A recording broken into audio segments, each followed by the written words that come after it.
Hello friends, AIS വേൾഡിൻ്റെ ആദ്യത്തെ YouTube വീഡിയോയിലേക്ക് എല്ലാവർക്കും സ്വാഗതം. നിങ്ങൾ ആദ്യമായാണ് ഈ ചാനൽ കാണുന്നതെങ്കിൽ ലൈക്ക് ചെയ്യാനും ഷെയർ ചെയ്യാനും സബ്സ്ക്രൈബ് ചെയ്യാനും മറക്കരുത്. അപ്പോൾ നമുക്ക് വീഡിയോയിലേക്ക് പോകാം.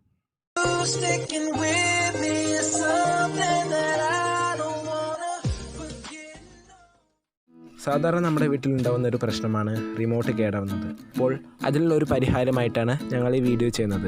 അപ്പോൾ റിമോട്ട് എങ്ങനെ നമുക്ക് വീട്ടിൽ നേരെയാക്കാമെന്നുള്ളൊരു വീഡിയോ ആണ് ഞങ്ങൾ ഇവിടെ അവതരിപ്പിക്കുന്നത്. അതിനായി നമുക്ക് വേണ്ട കാര്യങ്ങൾ എന്തെന്ന് വെച്ചാൽ ഒരു സ്പ്രേയും റിമോട്ടുമാണ്. റിമോട്ടിൽ ഇടേണ്ട ബാറ്ററി നല്ലതായിരിക്കണം, അതുപോലെ ഒരു സ്പ്രേയും വേണം.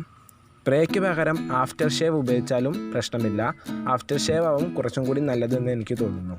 റിമോട്ട് കുറേ കാലമായി കേടാണെങ്കിൽ നേരെ ആവാനുള്ള സാധ്യത വളരെ കുറവാണ്. അപ്പോൾ അതും കൂടി നിങ്ങൾ ശ്രദ്ധിക്കുമെന്ന് വിചാരിക്കുന്നു.